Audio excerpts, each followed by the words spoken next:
영원함교회 성도 여러분 안녕하십니까? 네, 행복한 안식일.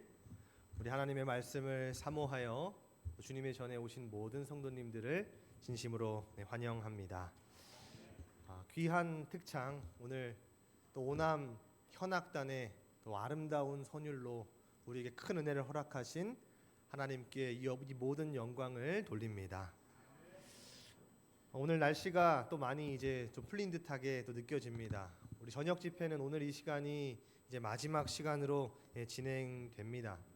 또 그동안 또 현장에서 그리고 또 온라인으로 우리 말씀으로 만나 뵈었던 모든 성도님들 또 반갑고, 또 이 시간에 또 하나님의 말씀을 통해서 우리의 마음을 환히 열고 또 그 말씀을 통하여 우리 마음에 적셔 주실 또 은혜의 단비를 통하여 우리가 오늘 이 시간 하나님의 거룩한 말씀으로 채워지는 귀한 시간 되기를 간절히 소망합니다. 베드로전서 3장 14절에 있는 말씀과 또 5장에 있는 말씀을 오늘 함께 좀 보도록 하겠습니다. 제 대표로 제가 봉독하도록 하겠습니다.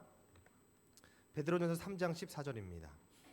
그러나 의를 위하여 고난을 받으면 복 있는 자니 저희의 두려워함을 두려워 말며 소동치 말고. 5장 8절에서 9절에 있는 말씀입니다. 근신하라, 깨어라, 너희 대적마귀가 우는 사자같이 두루 다니며 삼킬 자를 찾나니 너희는 믿음을 굳게 하여 저를 대적하라. 이는 세상에 있는 너희 형제들도 동일한 고난을 당하는 줄을 알미니라. 아멘. 오늘은 이 두 가지 그 환경 말씀의 본문을 가지고 고난을 이겨내라, 두려움과 불안을 이겨내는 법에 대해서 함께 말씀을 나누고자 합니다. 제가 한 어제 저녁부터 이 목이 살짝 이상해지기 시작했습니다. 그래서 참 기도를 많이 하고 왔는데 제가 사경의 주제를 보면서 다시금 용기를 얻게 됐습니다. 이 설교를 전하는 사람에게 있어서 이 목소리가 제일 중요한데 저에게 약간의 이제 고난과 시련이 닥쳤습니다, 여러분. 하지만 산 소망으로 우리에게 더 밝은 빛을 주시는 하나님께서 이 모든 것을 감당하시리라 믿습니다. 그래서 오늘 이 시간 하나님께서 우리에게 강력히 그 회복의 영이 임하셔서 우리 은혜로운 말씀이 전해지기를 간절히 소망합니다. 자, 오늘은 이 월요일에 우리가 함께 봤던 서론과 개관을 통해서, 그리고 화요일과 수요일엔 우리가 베드로전서 1장에 있는 말씀을 중심으로 살펴봤습니다. 그리고 목요일에는 이 베드로전서 2장에 있는 말씀으로 함께 살펴보게 됐고요. 우리가 그 내용들을 간단하게 좀 돌아보자면 1장에 있는 말씀, 우리가 고난 중에도 소망을 가질 수 있는 이유와 또 소망을 가진 우리의 삶이 어떤 삶을 살 수 있는지에 대해 살펴봤고, 또 2장을 통해서는 고난이 우리에게 아름다운 고난이 될 수 있는 이유에 대해서 보게 되었습니다. 자, 그래서 오늘은 이 3장과 5장에 있는 말씀을 통해서 중심적으로 그 말씀을 살펴볼 텐데, 특별히 이 고난을 우리가 만났을 때에 굉장히 크게 다가오는 우리 삶 속의 두려움과 불안, 이것을 우리가 어떻게 이겨낼 수 있는지 살펴보도록 하겠습니다. 우리 삶에 찾아오는 고난이 싫은 이유는 분명히 우리에게 존재합니다. 내가 고난을 만날 것이라고 생각을 하고 혹은 그 고난을 만났을 때에 참 큰 두려움과 불안을 주기 때문입니다. 근데 여러분, 사람이라는 것은 또 이 감각과 촉이 있어서 이런 잘못된 일이 생길 것 같은데 라면서 불안해하면서 두려워합니다. 그런데 막상 진짜로 그 일이 현실로 일어나게 되면 더 깊은 절망 가운데에 빠지게 되죠. 그래, 내가 이거 걱정하던 거였는데, 그래, 이런 일이 나에게 일어나 버렸다라고 하는 겁니다. 여러분, 이 두려움과 불안, 이것을 통해서 이 현대인들이 마주하는 여러 가지 고난 가운데에 이것을 극복하기 위한 여러 사람들의 방법들은 존재합니다. 또 어떤 사람들은 이것을 잊고 싶어서 완전히 잠을 청하기도 하고요. 또 어떤 사람은 혼자만의 시간을 갖기도 합니다. 또 때로는 쇼핑을 하면서 이것을 다 잊어버려야겠다라고 생각하는 사람도 있고, 또 어떤 사람은 맛있는 음식을 먹거나 아니면 이 매운 음식을 막 먹으면서 이 혀에 자극을 줘서 이것을 좀 잊어버리려고 하는 사람들도 존재합니다. 저에게는 두려움과 불안을 이겨내는 저만의 방법이 있을까요? 누구나 사람들마다 각자의 방법이 있을 것이라고 생각이 됩니다.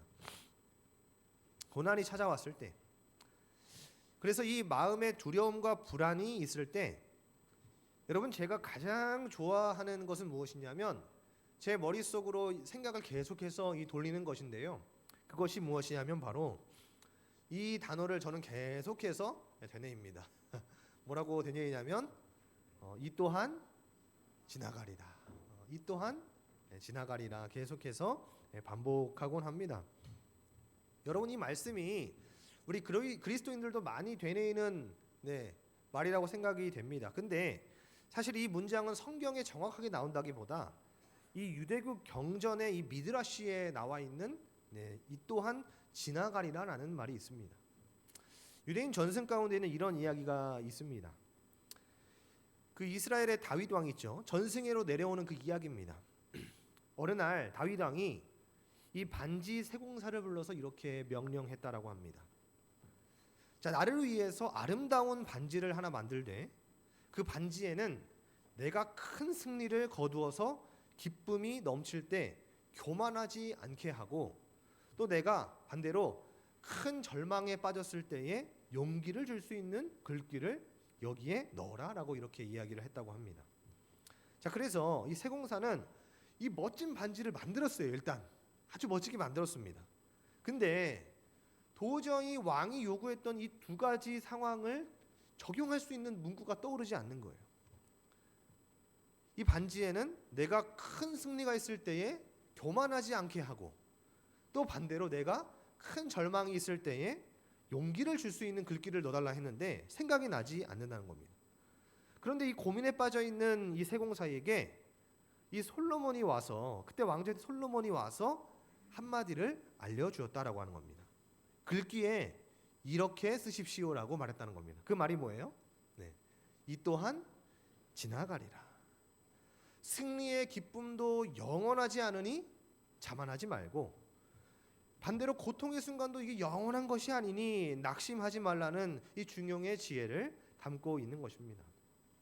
누구나 자기 나름대로 어려움을 가운데 이겨내는 가운데에 이 또한 지나가리라는 말을 되뇌이면서 용기를 그는 얻게 되고, 또 저도 이 단어를 참 좋아하게 되는 것입니다.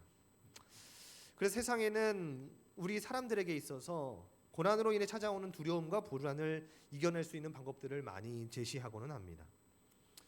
이 알랭드 보통의 불안이라는 책에서 보통은 이 불안을 이겨낼 수 있는 방법에 대해서 이렇게 조언을 하곤 합니다. 어떻게 조언을 하고 있냐면요, 제가 짧게 읽어드리도록 하겠습니다.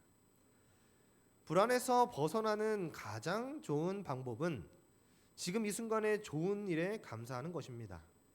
모든 것이 끝이 있고 모든 것은 사라진다는 것을 알아차려야 한다는 것입니다. 규칙적으로 의도적으로 멈춰서서 그 사실을 즐길 줄 알아야 합니다. 우리는 나약한 존재입니다. 해고에 대한 불안, 신체의 질병, 경제적 압박 등 조금만 상황이 틀어져도 우리는 쉽게 무너집니다. 약간의 좌절만으로도 그렇게 됩니다. 따라서 이 같은 나약함을 담담하게 받아들여야 합니다. 별 큰일 없이 무탈하게 지나가는 하루에 진심을 다해 감사할 때 극복의 길이 열립니다. 감사야말로 불안과 두려움을 보내오는 운명의 여신에게 맞설 수 있는 인간의 가장 효과적인 무기입니다. 이렇게 말을 하고 있습니다.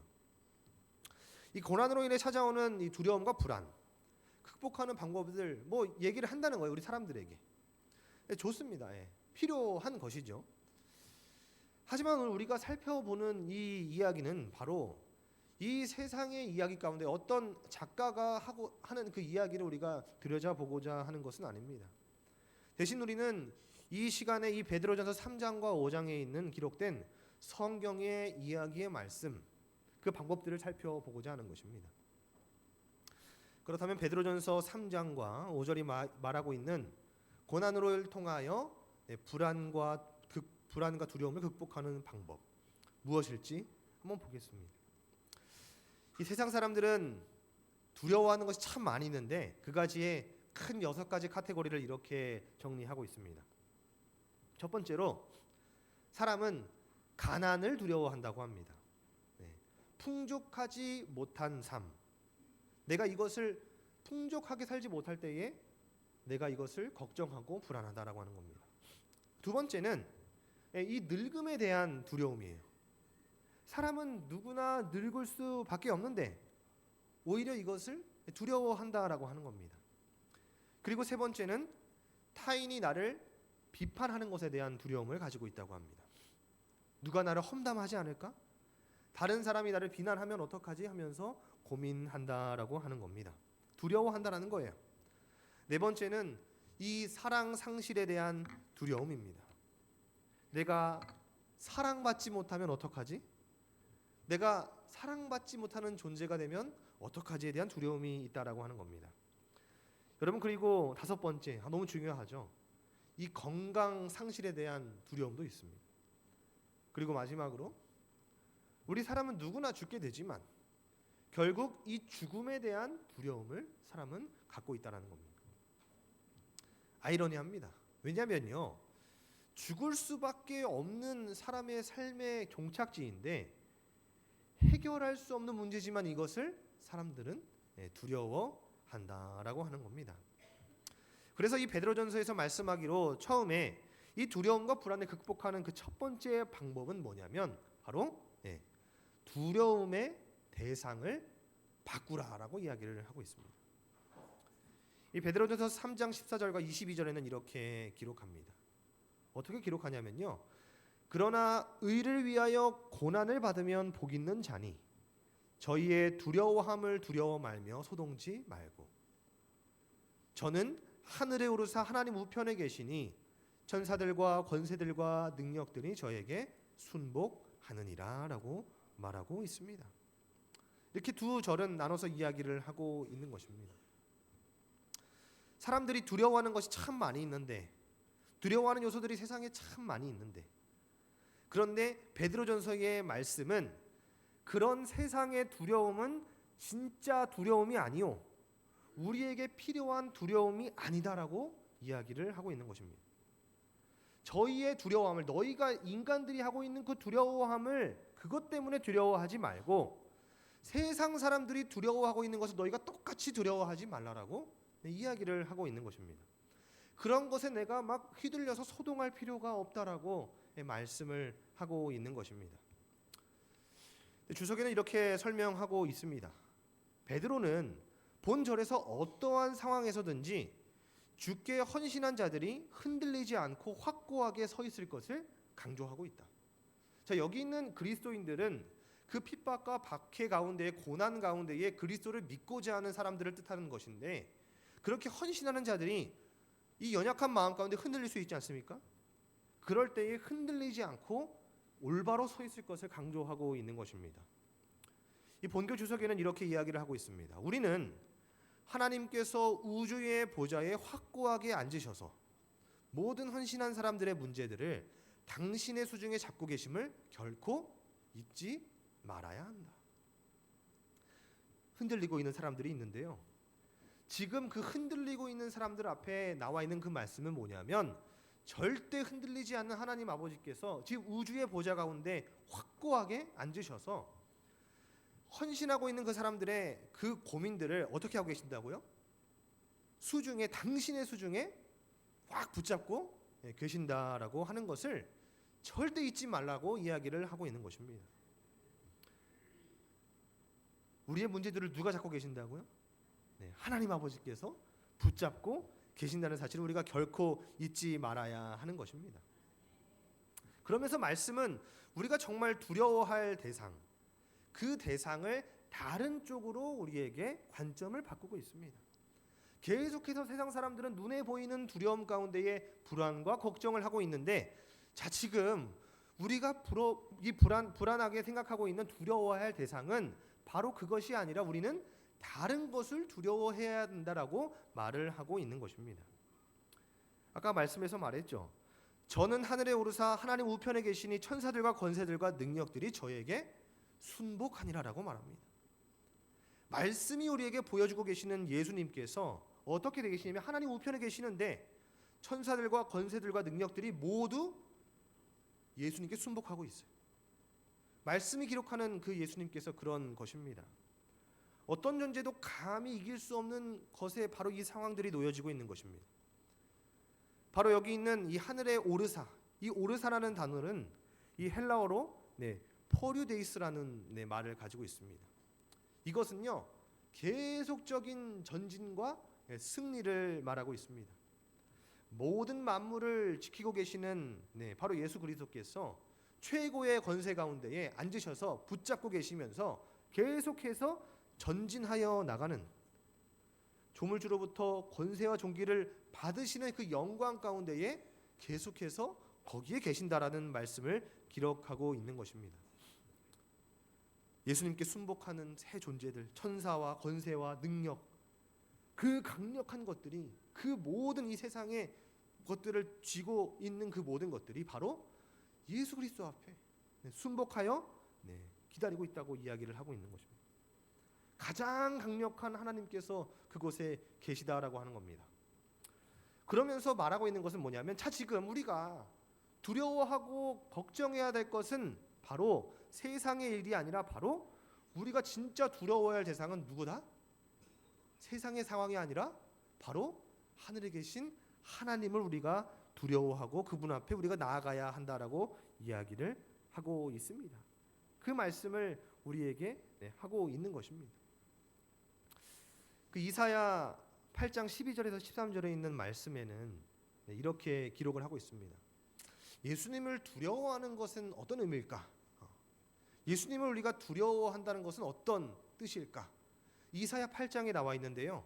우리가 거기 있는 말씀을 함께 우리 입을 모아 읽어보도록 하겠습니다. 이 백성이, 시작. 이 백성이 맹약자가 있다 말하여도 너희는 그 모든 말을 따라 명약한 자가 있다 하지 말며, 그들의 두려워하는 것을 너희는 두려워하지 말며, 놀라지 말고 만군의 여호와 그를 너희가 거룩하다 하고 그로 너희의 두려워하며 놀랄 자를 삼으라. 아멘. 아멘. 세상이 두려워하는 존재를 두려워하지 말고 만군의 여호와를 두려워할 자로 삼으라라고 이야기를 하는 겁니다.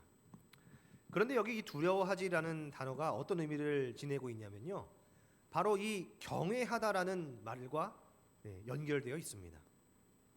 하나님을 두려워하라는 말, 우리 잘 알고 있죠. 하나님을 경외하라는 말입니다. 세상이 두려워하는 존재를 두려워하지 말고 만군의 여호와를 두려워할 자라고 삼는 것입니다. 여러분, 세상 사람들 눈치 많이 보시죠? 많이 봅니다. 같이 있는 옆에 있는 사람의 눈치도 보고요. 내가 속해 있는 공동체의 눈치도 봅니다. 여러분, 우리 교회라고 눈치 안 볼까요? 다 눈치 보죠. 목사들도 성도님들 눈치 보고 성도님들도 또 목사님도 장로님들 눈치 보고요. 자, 근데 여러분, 하나님 눈치도 많이 보십니까? 우리가 당장 이 눈에 앞에 있는 것들에 대한 눈치는 그렇게 봐요. 막 걱정하고, 저 사람이 어떻게 날 생각할까? 저 사람이 교회를 왔는데 나를 보는 표정이 이상해요. 평소에 인사하던 사람인데 인사를 안 하고 지나갔어요. 알고 보니까 그 사람은 그냥 저를 못 보고 간 건데도, 근데 그거 하나 때문에 또 집에 가서 내일 교회 가야 되는데 저 사람이 나한테 기분 나쁜 일이 있나? 막 눈치 여러 가지 봐요. 그런데 우리가 과연 이 안식일이 되었을 때 과연 하나님을 얼마나 두려워하고 있고, 눈에 보이지 않는 하나님을 얼마나 생각하고 있고, 또 하나님을 얼마나 경외하고 얼마나 하나님의 그 말씀 가운데 긴장하며 두려워하는 마음을 갖고 살고 있는지 우리가 한번 이 안식일을 통해서 생각해 보게 되기를 간절히 소망합니다. 하나님을 두려워하며 또 하나님을 경외하는 삶, 그 삶이 어떤 삶일지 한번 살펴보겠습니다. 고난 가운데에 하나님을 끝까지 경외했던 한 사람의 이야기가 욥기에 나오는데요.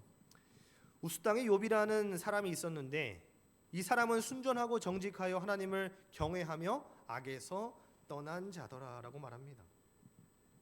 그리고 말합니다. 여호와를 경외하며 그 도에 행하는 자마다 복이 있도다라고 말하고 있어요.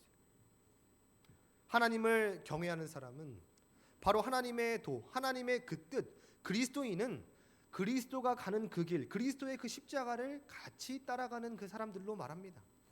그래서 그 여호와는 그 경외하는 자 곧 인자하심을 바라는 자를 살피사라고 이 욥기에는 계속해서 이야기를 하고 있어요. 그래서 하나님을 경외하는 자는 하나님의 도를 따라가는 그 사람들인데, 그 사람들에게 하나님께서는 인자하심을 나타내셔서 하나님의 살펴보심을 얻는 자라고 말을 하고 있는 겁니다. 자, 그래서 하나님을 두려워하는 자는 곧 악에서 떠나게 하시고 하나님께서 길로 행하게 하시고 그 다음에 하나님의 살펴주심을 받기 때문에, 하나님을 두려워한다라는 것은 곧 이 모든 것으로부터 하나님의 살펴주심을 받는 자이기 때문에 곧 완전히 안전함을 받는 자라는 것을 보게 되는 겁니다. 하나님을 두려워할 때는 우리가 하나님을 두려워할 때 가장 안전한 보호를 받게 된다는 거예요. 우리가 그 누구를 부러워하고 어떤 상황을 두려워하고 그것보다 그 여러 상황 가운데에 중심을 잡고 그 모든 상황을 쥐고 계시는 하나님을 우리가 두려워할 때에 그 하나님의 보호 아래에 우리가 있다는, 그 곧 안전이 우리에게 있다는 사실을 우리가 꼭 기억해야 한다라고 하는 겁니다. 여러분이 엘리사와 이 불말과 불병거의 이야기를 들어보셨을 것입니다. 이 열왕기하 6장에 나오는 이야기인데요. 여러분이 두려움의 대상을 바꾸는 것이 얼마나 중요한지에 대한 이야기를 보여주고 있습니다. 여러분이 아람 군대가 이스라엘이 이 엘리사 선지자를 잡기 위해서 이 성읍을 포위해 버렸어요. 엘리사를 잡기 위해서요. 그래서 아침에 일어난 이 엘리사의 사환이요, 아주 난리가 났습니다. 난리가 났어요. 두려움에 벌벌 떨고 있는 것입니다. 그러면서 비명을 질렀습니다. 내 주여, 우리가 어찌하리이까? 하나님, 우리가 어찌해야 합니까? 이 상황을 보고 막 두려워서 떨고 있는 겁니다. 그때 엘리사가 아주 평온한 자세로 기도를 합니다. 두려워하지 말라. 우리와 함께한 자가 그들과 함께한 자보다 많으니라 라고 엘리사가 그 자리에서 기도합니다. 그리고 사환의 눈을 열어달라고 기도를 합니다. 사환은 그때 이 아람 군대보다 훨씬 더 크고 강력한 하나님의 불말과 불병거를 보게 되었다라고 하는 겁니다. 자신을 완전히 지키고 있는 것을 보게 되었다라고 하는 거예요. 여러분, 그래서 이 눈앞의 적보다 나를 지키시는 하나님이 더 크다는 것을 깨닫는 그 순간에 우리의 두려움은 바로 완전한 확신으로 바뀌게 되는 것입니다. 여러분, 그래서 우리가 계속해서 하나님을 바라보고 하나님이 나에게 그 영적인 눈을 열어달라는 그 용기의 그 도전들을 우리가 계속해야 한다는 것입니다. 보이지 않으니까 몰랐잖아요. 우리도 보이지 않으니까 그렇게 생활하잖아요. 그럴 때마다 하나님 앞에 그런 영적인 눈을 통하여 하나님을 의지할 수 있고 주님께 나아갈 수 있고 주님께서 우리를 보호하심을 믿을 수 있도록 하나님께 간구하는 마음을 우리에게 달라고 우리가 간절히 소망해야 하는 것입니다. 여러분, 두려움의 대상을 바꾸는 것, 결국 이런 것이 아닐까 생각합니다. 고난으로 인한 두려움이, 불안이 우리의 삶에 존재할 수밖에 없지만 그런 불안과 두려움의 문제들, 이거를 해결하실 수 있는 힘이 바로 하나님께 있다는 것, 그 모든 고난의 문제를 넉넉히 해결할 능력이 있다는 것, 바로 이것이 두려움과 불안의 문제를 우리가 이겨낼 수 있습니다. 우리가 이 체스판에서도 내 말과 상대방의 말이 있는데요, 왕이 내 편이면 두렵지 않은 거예요. 내가 이렇게 작은 존재인데요, 내 편이 더 강한 존재가 내 뒤에 있다는 사실이 있다, 우리가 그걸 믿게 된다면 두려움의 대상을 우리는 완전히 바꿔버릴 수 있다라고 하는 것입니다. 이 신명기에 있는 말씀에는 이렇게 기록합니다. 너는 그들을 두려워하지 말라. 너희 하나님 여호와 곧 크고 두려운 하나님이 너희 중에 계심이라 라고 말합니다. 마태복음 10장에는 말합니다. 몸은 죽어도 영혼은 능히 죽이지 못하는 자들을 두려워하지 말고 오직 몸과 영혼을 능히 지옥에 멸하실 수 있는 이를 두려워하라. 우리가 분명히 두려워할 대상을 제대로 우리가 설정하고 우리 삶 속에 결정하고 바라봐야 한다라고 하는 겁니다. 우리가 세상적인 것들에 두려워하는 삶을 살고 있는지, 아니면 세상의 것들을 원하며 바라며 살고 있는지, 아니면 혹은 우리가 하나님을 진정으로 두려워하며 경외하고 살아가고 있는지, 또 우리가 그때 예수님을 경외할 때에 우리의 삶에 존재하는 여러 고난과 문제들은 특별히 고난으로 찾아오는 두려움과 불안들을 우리가 맞서 싸울 수 있다는 사실을 늘 기억하게 되시기를 간절히 소망합니다. 여러분, 두 번째, 오늘 그 방법에 대해서 다시금 한번 이야기해 보겠습니다. 또 이 베드로전서 5장에 보면 두려움과 불안의 이야기가 또 나오거든요. 근데 거기에는 이것을 어떻게 극복할 수 있는지에 대한 두 번째 방법이 나옵니다. 어떻게 이야기를 하냐면 바로 끝까지 깨어서 연대하라라고 이야기를 합니다. 8장 9절에 이렇게 말합니다. 근신하라, 깨어라. 너희 대적 마귀가 우는 사자같이 두루다니며 삼킬 자를 찾나니 너희는 믿음을 굳게 하여 저를 대적하라. 이는 세상에 있는 너희 형제들도 동일한 고난을 당하는 줄을 알미니라 라고 말하고 있습니다. 그래서 이야기를 합니다. 우리 각시대행수 보게 되면 말하는데요. 사단의 분노는 그의 시간이 단축되어 감에 따라 격렬해진다. 그리하여 그의 기만과 파괴 행위는 환난의 때에 그 절정을 이룰 것이다 라고 말해요. 우리가 엊그저께 말씀에도 살펴봤지만 우리가 이 마지막 때에 만날 환난과 고난은 감히 우리 스스로 이겨낼 수 있는 환난과 고난이 아닙니다. 분명히 우리는 그때 불안과 걱정 가운데에 벌벌 떨게 될 수도 있습니다. 그럴 때에 그런 우리에게 주어진 하나님의 말씀, 그것은 뭐냐면 끝까지 깨어서 함께 연대하라라고 말씀을 하고 계십니다. 용이 여자에게 분노하여 돌아가서 그 여자의 남은 자손 곧 하나님의 계명을 지키며 예수의 증거를 가진 자들로 더불어 싸우려고 바다 모래 위에 섰더라. 우리 잘 알고 있죠. 마지막 시대에 이 사단의 맹렬한 공격의 대상이 우리임을 우리는 알 수 있습니다. 기만과 파괴가 절정에 이를 때에 마지막 때가 가까워지면 가까워질수록 사단의 분노는 격렬해진다는 거예요. 우리의 삶에 주어질 그 고난은 우리가 이것을 내가 맞닥뜨렸다고 생각하게 될 때에 두렵고 불안합니다. 언제쯤 그런 고난의 시기가 찾아올까? 그때 나는 어떤 선택을 해야 할까? 과연 나는 그 시기를 견딜 수 있을까? 연약한 인간이기에 우리는 그러한 고민을 할 수 있다라고 하는 겁니다. 한 가지 분명한 사실은요. 그런 두려움과 불안을 이길 수 있는 방법은 바로 오늘 여기에서 우리에게 주는 그 말씀, 끝까지 깨어서 연대하라는 말씀인데요. 그것에 대해 이렇게 기록한 것을 우리가 보게 됩니다. 형제들은 여기저기 흩어져 있는 그리스도인들이 결속을 강화시키는 표현이다. 이 세상에서 살아가는 그리스도인들은 누구나 동일한 몫의 고난을 당한다라고 말합니다. 그래서 이 세상에서 살아가는 그리스도인들은 누구나 동일한 고난을 받게 될 때에 그 사람들이 그냥 각자 도생하며 살아가는 것이 아니라 우리 지금 여기 모여서 함께 말씀 듣고 함께 서로를 격려하고 주의 자녀로 서 있는 것처럼 끝까지 포기하지 말고 연대하라라고 하는 말을 보게 되는 것입니다. 그래서 이 고난을 함께 받는다는 그 말씀에는 아주 깊은 의미가 여기 놓여져 있는 것을 보게 됩니다.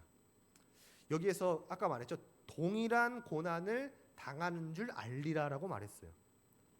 근데 여기서 당하다라는 표현은 이 에피텔레이스라는 단어입니다.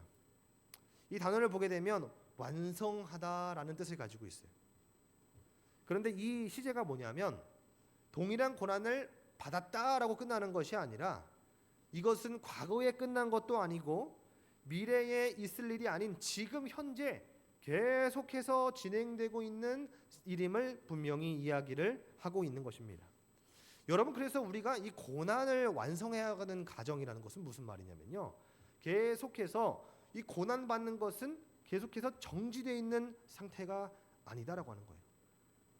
그래서 이 에피텔레이스다이라는 이 단어는 단순히 이 고난을 받는다라는, 내가 받았다라고 끝나는 의미가 아니라 목적을 향해 내가 계속해서 나아가고 있는 것을 이야기를 하고 있다는 거예요.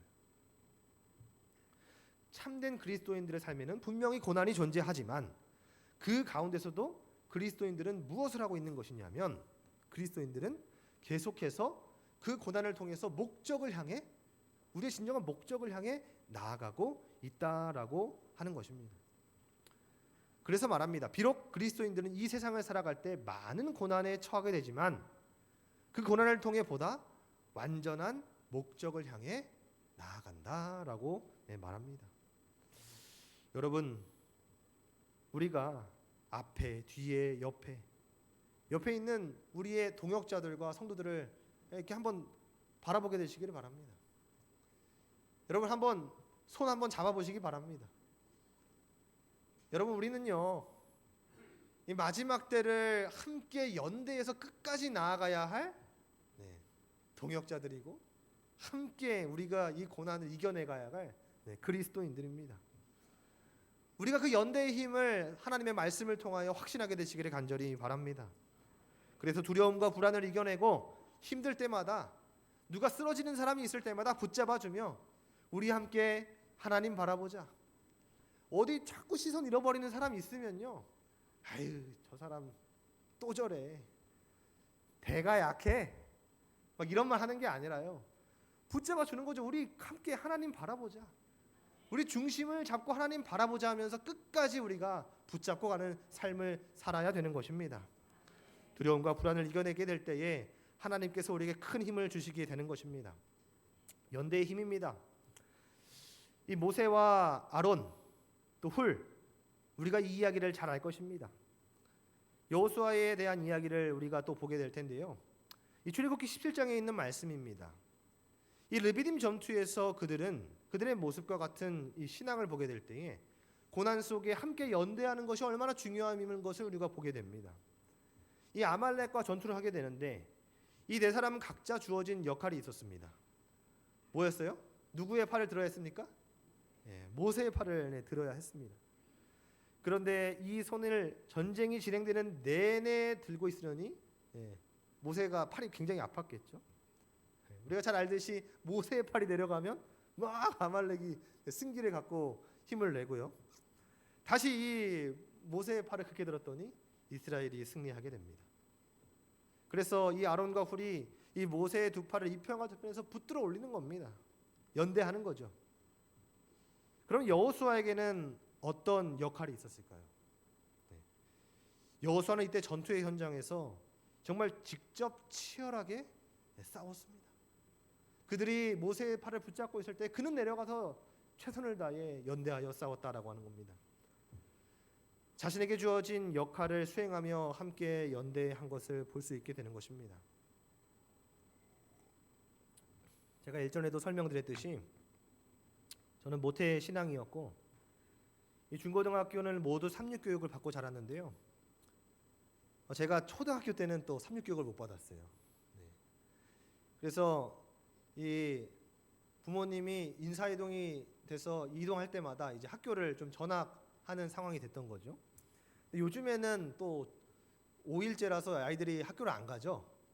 또 그리고 뭐 알레르기가 있다고 하면은 또 음식을 뭐 알아서 선생님이 빼주는 상황들입니다. 그때는 근데 교육이 이제 어디 선생님이 주는데 이걸 다 남겨 막 이러면서 다 이게 줬다라는 거죠. 뭐 어린 나이였지만 사실은 그렇게 이동하는 상황들이, 새롭게 적응해야 되는 상황들이 너무 스트레스였던 기억이 납니다. 전학을 가게 되면 항상 부모님과 면담을 하게 됐고, 부모님은 항상 뭘 이렇게 바리바리 싸가셨어요. 그러면서 그것을 선생님 앞에 내놓으면서 가장 중요한 이야기를 합니다. 저희 아이가 토요일에는 교회를 가야 됩니다. 우리가 재림교인이기 때문에 안식일을 지키고 있기 때문에 저희는 갈 수가 없습니다라고 이야기를 해서 항상 한 52일 정도의 항상 이 결석이 초등학교 출석부에 기록이 되어 있었습니다. 자, 그런데 제가 이 교회로 이동하게 되면서 그 새로운 학교에 적응하게 되는 상황이 됐는데요, 제가 이 학교에 가니까 이 여러 가지 이제 소문이 도는 거예요. 토요일에 학교를 안 오잖아요.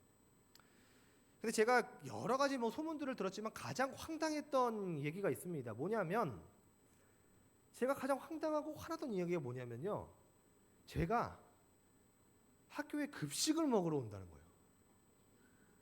이 뭔 소린가 하고 이제 들어봤더니 여러분 학교에서 월화수목금은 급식이 나와요. 근데 토요일이 급식이 안 나오는 거예요. 그러니까 이제 애들이 저 명신아린의 집이 가난해가지고 쟤는 학교에 밥 먹으러 온다는 거예요. 와, 제가 이 말을 들었는데 정말 화가 나더라고요. 이 학교에 처음 와서 이제 친구들 사귀고 적응해야 되는데 애들이 와가지고 어떻게 놀려대니까 지금 스트레스를 엄청 받는 것입니다. 제가 이 엄청 심각한 고민이라 심지어 싸움을 한 적도 있어요. 제가 그때 가장 마음속에 들었던 생각이 뭐냐면 좀 우리 반에 나 같은 사람이 참 한 명만 있었더라도 내가 좀 의지하면서 야 우리 같은 사람도 있어 라고 이야기를 할 텐데 전교생 중에 이런 사람이 저기 위탁년에 누나하고 저밖에 없으니까 이게 설명이 안 되는 거예요. 이걸 때문에 너무 이제 스트레스를 받고 있는데 이제 주변에 이제 함께 동역하는 이제 동역자 중에 이제 똑같은 이제 자녀가 이런 상황이 생긴 겁니다. 이제 유치원을 보내야 되는데 고민이라고 저랑 이제 상담을 하는 거예요. 이런 일을 겪을까봐 막 걱정이 된다는 거예요. 이거 어떻게 이 유치원생이 어떻게 설명하면서 막 할 텐데 근데 그 다음날 전화가 왔어요. 잘됐다 하면서 자기 동료 목회자가 거기 학교에 이제 같은 반에 이제 왔다는 거예요. 그러니까 이걸 보면서 자기 부모로서의 마음이 한결 가벼워지고 같이 이걸 설명할 수 있는 사람이 있고 힘을 낼 수 있는 사람이 있으니까 너무나 마음속으로 부담이 내려가고 힘을 낼 수 있다라고 하는 그런 이야기를 듣게 되면서 저도 감사한 경험을 하게 됐거든요. 여러분 그런 건 것 같습니다.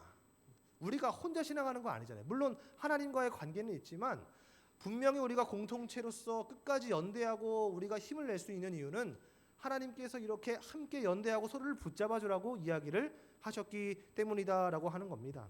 그래서 베드로전서 5장에 말합니다. 고난을 당할 때 함께 고난받고 있는 동일한 형제들을 생각하라고 이야기를 합니다. 그러면서 그걸 통해서 힘을 내라고 말하고 있어요. 전도서에는 말하고 있습니다. 두 사람이 한 사람보다 나으면 저희가 수고함으로 좋은 상을 얻을 것입니다. 혹시 저희가 넘어지면 하나가 그 동물을 붙들어 일으키려니와 홀로 있어 넘어지면 붙들어 일으킬 자가 없는 자에게는 화가 있으리라. 두 사람이 함께 누우면 따뜻하거니와 한 사람이면 어찌 따뜻하랴. 한 사람이면 패하겠거니와 두 사람이면 능히 당하나니 삼겹줄은 쉽게 끊어지지 아니하느니라 라고 말합니다. 여러분 고난이 우리 앞에 나올 때 우리가 나의 스스로 나를 돌아보고요. 그 다음에는 서로를 바라보며 용기를 얻게 되시기를 간절히 소망합니다. 서로가 서로에게 큰 힘이 되어주시기를 간절히 소망합니다. 누군가 옆에서 고난으로 괴로워하고 있다면 불안해하고 있다면 그와 함께 손을 붙들고 기도해 주시기를 간절히 바랍니다. 함께 말씀을 나눌 수 있는 신앙 공동체가 되어주시기를 간절히 소망합니다. 한 믿음 안에 한 신앙 안에 서로 함께 끝까지 연대하는 삶이 우리에게 있기를 간절히 소망합니다. 삼겹줄은 쉽게 끊어지지 않습니다.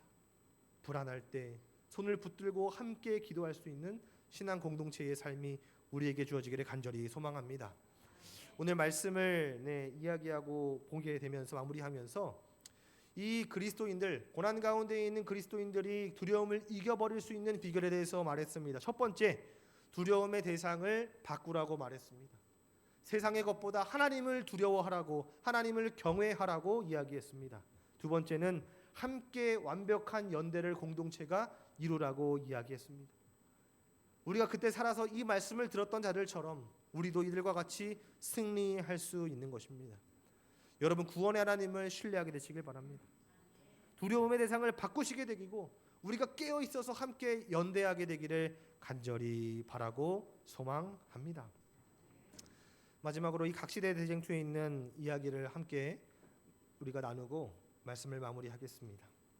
이 이야기는 믿음과 신앙을 끝까지 지키기 위해 자신의 목숨까지 내어볼 수밖에 없는 극한의 아주 두려운 상황 속에서도 결국 끝까지 믿음과 신앙을 지켜낸 사람들의 삶, 그것을 우리에게 보여주고 있습니다.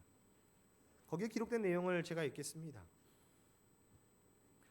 한 번은 미사 때에 나오지 아니하고 가정에서 예배하였다는 죄로 한 가족이 종교재판관들 앞에 끌려 나온 일이 있었다.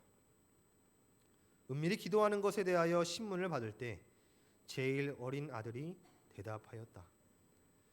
우리는 무릎을 꿇고 하나님께서 우리의 마음을 깨우쳐 주시고 우리의 죄를 용서하여 주시기를 기도하였습니다. 우리는 또 왕을 위하여 기도하였고 그의 시대가 번영하고 그의 일생이 행복해지기를 구하였습니다. 우리는 하나님께서 정부의 관리들을 보호해 주시기를 기도하였습니다. 재판관들 중에 몇 사람들은 깊은 감동을 받았다. 그러나 그 가정의 아버지와 아들 중에 한 사람은 화형을 선고받았다. 박해가 점점 심하여짐에 따라 순교자들의 신앙도 더욱 강하여졌다. 남자뿐만 아니라 연약한 부인들과 소녀들까지도 확고한 용기를 나타냈다. 아내들은 남편들이 달려있는 화형주 곁에 서서 불에 타고 있는 남편들에게 위안의 말을 들려주거나 시편을 노래로 불러주기도 하였다. 어린 처녀들은 마치 밤에 잠자리에 들어가는 것처럼 산채로 조용히 무덤에 들어가 누웠고 혹은 결혼식에 나아가는 신부처럼 좋은 옷을 입고 교수대나 화영장에 나아가기도 하였다. 어린 처녀들은요, 마치 밤에 잠자리에 들어가는 것처럼 조용히 스스로 무덤에 들어갔다고 말합니다. 혹은 결혼식에 나아가는 신부처럼 좋은 옷을 입고 그들은 교수대나 화영장에 나아갔다라는 거예요. 여러분, 이들에게 진정 두려운 것은 무엇이었을까요? 그의 마음 가운데에 내가 진정으로 경외해야겠다라고 결심하는 것은 무엇이었을까요?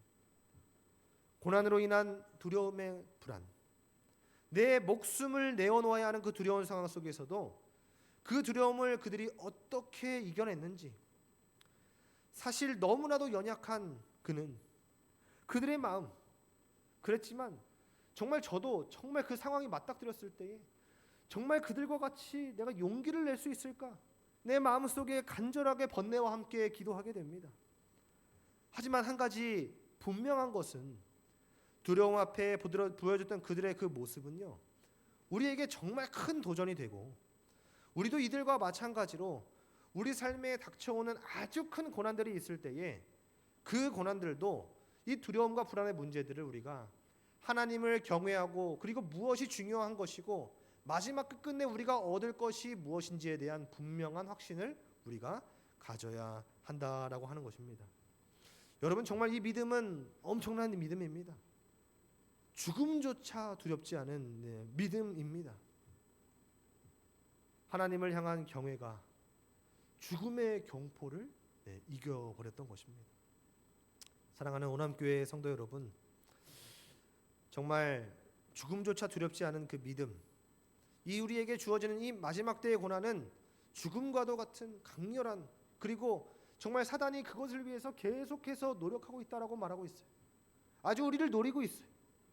그 고난이 우리의 마지막 때 우리 삶에 놓였을 때에 정말 우리가 죽음 앞에서도 하나님을 향한 그 경외가 정말 그 믿음으로써 그 죽음을 이겨낼 수 있는 가장 강력한 믿음이 우리에게 주어지기를 간절히 소망합니다. 여러분, 우리 이사야 12장 2절에 있는 말씀을 함께 읽고 마무리하겠습니다. 보라, 함께 읽겠습니다. 시작. 보라, 하나님은 나의 구원이시라. 내가 의뢰하고 두려움이 없으리니 주 여호와는 나의 힘이시며 나의 노래시며 나의 구원이심이라. 아멘. 여러분, 우리 두려워하지 마십시오. 하나님께서 우리의 구원이 되시고 나의 노래가 되시고 나의 힘이 되시어 나의 삶을 온전히 그의 보좌 앞에 붙잡고 계신다는 사실을 우리가 믿음으로 확신하며 살아가는 모두가 되기를 간절히 소망하면서 오늘 말씀을 드리도록 하겠습니다.